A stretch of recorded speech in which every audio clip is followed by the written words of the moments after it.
Hello class, welcome back to Shiksha Junction because अब नहीं तो कब. In this video we are going to discuss the three most important questions of polynomials. So don't even dare to skip them. Let's start. तो जो हम first question इसमें discuss करने वाले हैं that is you have to prove that a plus b plus c whole cube minus a cube minus b cube minus c cube is equal to 3a plus b into B plus C into C plus A. तो ये question कई बार आ जाता है और बच्चे सोचते हैं कि ये बहुत टफ क्वेश्चन है तो उसको स्किप कर देते हैं, बट इसमें सिंपल जो a प्लस बी क्यूब की प्रॉपर्टी है सिर्फ वही यूज होनी है और कुछ भी नहीं है इस क्वेश्चन में. तो कैसे यूज होनी है वो मैं आपको बताऊंगी इसके सोल्यूशन में. तो दैट इज कि जो a plus B plus C whole cube है, देखो अगर इसको एक्सपेंड करना हो तो आपको याद होगा कि आपने दो ही टर्म्स का क्यूब खोला है, a plus B whole cube formula पढ़ा है. अब यहाँ पर तीन टर्म्स हैं, बस यहीं पर थोड़ा सा ट्विस्ट है. अब इसमें क्या करो आप कि जो आपका a है सपोज उसको कैपिटल A अज्यूम कर लो और इसको कैपिटल B. आप इसको दूसरे तरीके से भी ले सकते हो, मतलब इन दोनों को a में ले सकते हो और इसको b में भी. तो इट्स अप टू यू और उससे हमारे आंसर पर कोई भी फर्क पड़ने वाला नहीं है. ठीक है, तो मैंने जो नीचे लिखे हैं ए और बी के सपोजिशन जो हम लेने वाले हैं वही मैं यूज करूंगी इस क्वेश्चन में. तो देखो जैसे A plus B whole cube का फॉर्मूला क्या होता है, रिकॉल करा रही हूं एक बार. A cube plus B cube plus 3ab into A plus B. यही फॉर्मूला हम इस सम में यूज करने वाले हैं. अब कैसे करेंगे देखो, सबसे पहले हमारे यहाँ है ए क्यूब और ए हमने लिया है स्मॉल ए, तो that is small a cube. B cube लगाओगे तो बी हमने क्या अज्यूम करा है बी प्लस सी, तो ये यहाँ होल क्यूब आ गया.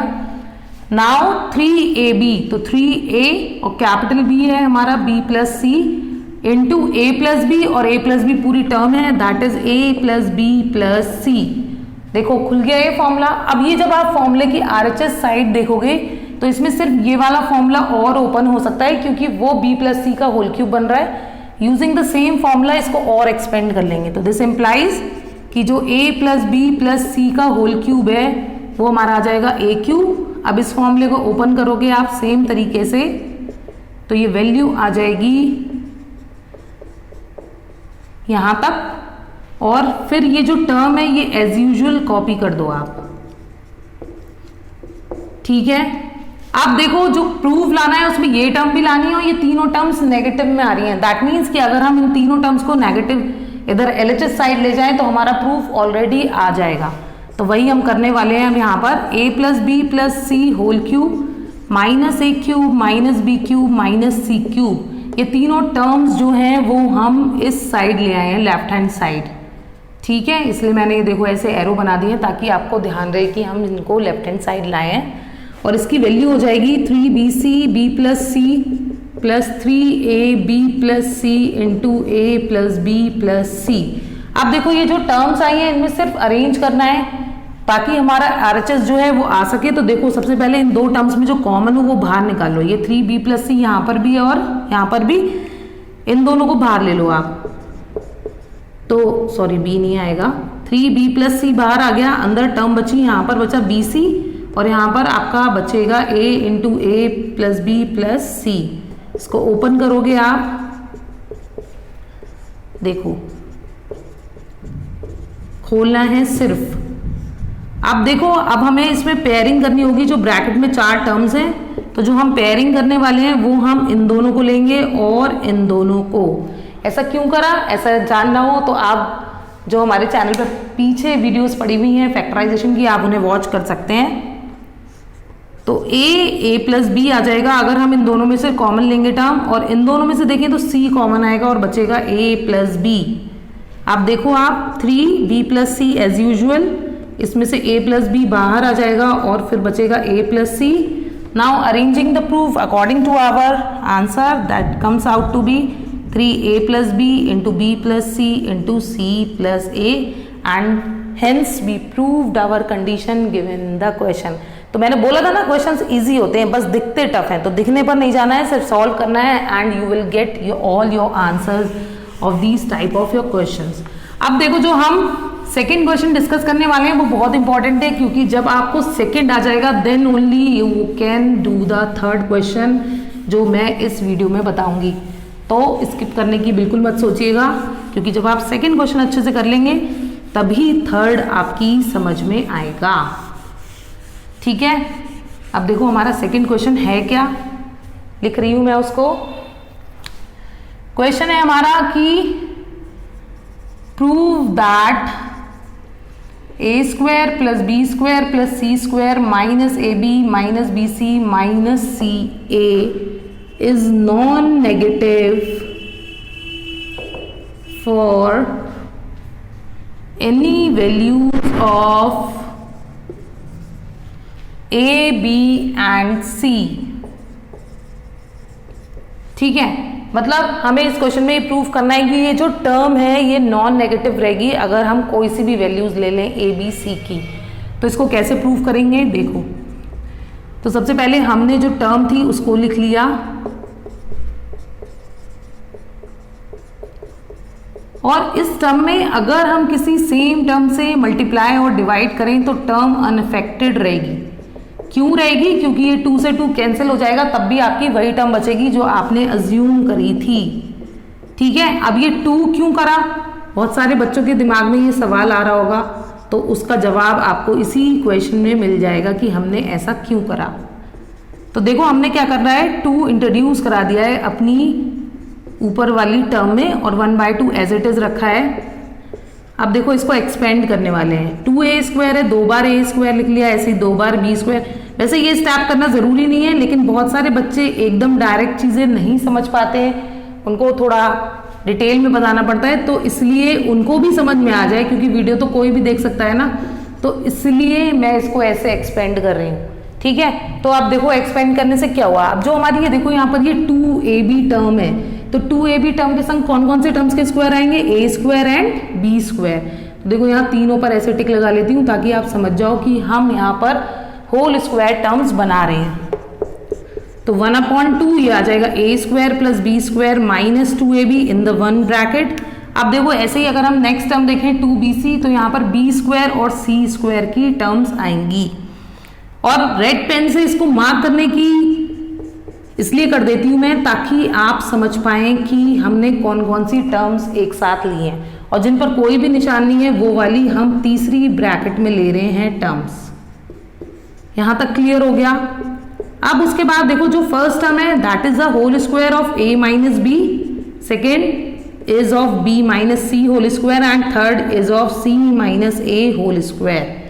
अब ये यहां तक आ गए आप, मतलब ये जो वैल्यू थी ये इस टर्म में आ गई हमारी। तो इसका क्या मतलब हुआ, इसका मतलब ये हुआ कि अगर हम कोई भी वैल्यूज अज्यूम कर भी लेते हैं a b एंड c की, और मान लो वो नेगेटिव आ रही हैं, तो यहाँ पर जो ये तीनों टर्म्स हैं दीज आर स्क्वायर टर्म्स, और स्क्वायर टर्म हमेशा कैसे होते हैं, पॉजिटिव होते हैं। तो यानी कि ये जो वैल्यू है is going to be always positive. हो सकता है कुछ बच्चों को ये बात समझ नहीं आ रही है, तो देखो let us take an example कि जैसे अगर हमने a की वैल्यू अज्यूम कर ली -1 एंड b की वैल्यू मैंने ले ली 5, then if you calculate a minus b then obviously it comes out to be -6। यहाँ तक आ गया कि ये -6 आएगा। लेकिन जब आप इसका होल स्क्वायर करोगे, ठीक है, तो देखो ये किस में चेंज हो गया, पॉजिटिव वैल्यू में। तो ऐसे आप कोई भी एग्जाम्पल जिसमें आपके चॉइस की डिजिट्स हो a b एंड c की, और उसमें आप कोई भी एक टर्म निकाल के देख लो, it is going to be positive. ठीक, तो आप लिख दोगे यहां पर this is positive as a minus B whole square, b minus C whole square and c minus a whole square are going to be positive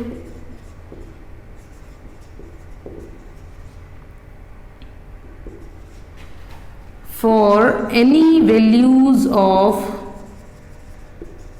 a, b and c। क्लियर हो गया।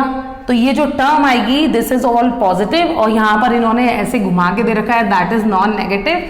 तो आप क्वेश्चन की फॉर्म में ही answer reply कर दो कि हाँ दिस इज टर्म इज, यहाँ पर पॉजिटिव लिखा है मैंने, इसको आप लिख देना it comes out to be non negative. ठीक है, क्योंकि जो जैसे सवाल पूछते हैं उनको उसी तरीके से जवाब देना चाहिए, तो शायद इसलिए मैंने इसे नॉन नेगेटिव लिखा है। I hope you get the second question. अब जो थर्ड क्वेश्चन है, मैंने बोला था कि ये इसी से रिलेटेड है, तो देखो इसी से रिलेटेड है, तो जो टर्म्स हैं वो मैं कुछ भी, ये जो हमारा रिजल्ट आया है इसको लिखा रहने देती हूँ मैं, क्योंकि थर्ड जो हम प्रूफ करने वाले हैं उसमें हमें यही प्रूफ करना है, ठीक है। तभी मैंने बोला था कि थर्ड क्वेश्चन के लिए सेकंड क्वेश्चन को देखना बहुत ज़रूरी है। थोड़ा सा चेंज है इस क्वेश्चन में,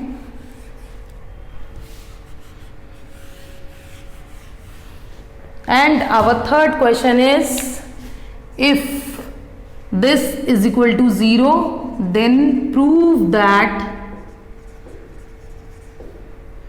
a is equal to b is equal to c। ये हमें प्रूव करना है। तो देखो इस क्वेश्चन में पहले आपको ये यहीं तक प्रूव करना पड़ेगा जहां तक हमने सेकंड क्वेश्चन में करा है। तो इसकी जो वैल्यू है वो मैं यहाँ लिखने वाली हूँ। ये जो आई थी हमारी, यहाँ पर आप वी नो डैट करके भी लिख सकते हो अगर ये कम मार्क का क्वेश्चन आता है, लेकिन अगर ये 4 मार्क का क्वेश्चन आता है then you have to solve it also. और यहाँ पर आप लिख दोगे इसकी वैल्यू जो अभी हमने सेकेंड क्वेश्चन में प्रूव करी थी वही, ठीक है। ये हमारी वैल्यू आ गई थी। आप देखो इस according to question this term is given to be 0, तो आप लिख दोगे since a square plus B square plus C square minus A B minus B C minus C A is equal to 0। तो जब एल एच एस 0 है that means R H S भी 0 होगा। तो आप ऐसे इसको लिख सकते हो।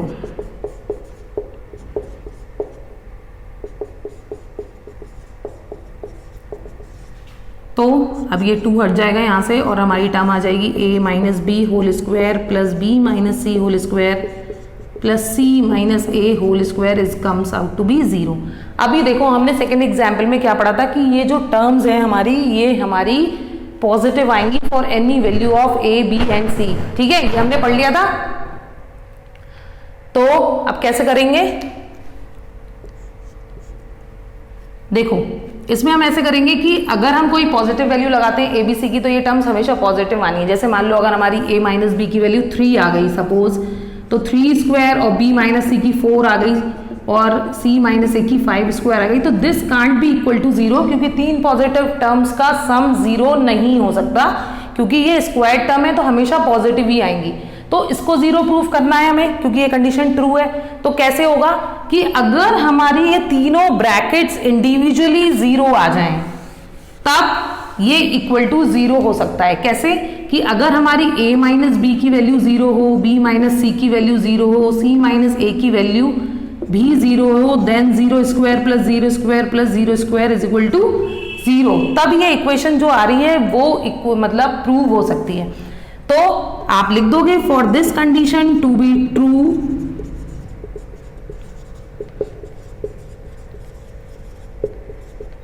a minus b square b minus c square and c minus a square individually must be equal to 0. This also implies कि a minus B whole square 0 के इक्वल होगा, b माइनस सी होल स्क्वायर भी 0 के equal होगा and c minus a whole square भी 0 के equal होगा। ठीक है, अब जब ये तीनों 0 के इक्वल हो गए देन इनके स्क्वायर रूट्स लोगे अगर आप, ठीक, तो उससे हमारा क्या आएगा, उससे हमारा आएगा कि a माइनस बी 0 के इक्वल हो गया, तो दिस ऑल्सो इम्प्लाइज कि a is equal to b. फिर सेकेंड केस में जब आप रूट ले लोगे तो b minus c is equal to 0, तो this means b is equal to c, c minus a is equal to 0, this implies c is equal to a। And from these 3 equations जो हमारी आई हैं, a is equal to b, b is equal to c and c is equal to a, we can generalize a is equal to b is equal to c, और यही हमें अपने इस question में प्रूव करना था। तो आई होप कि आपको अच्छे से समझ आ गया होगा। So this is all for this video, meet you in the next one, till then take care, bye bye.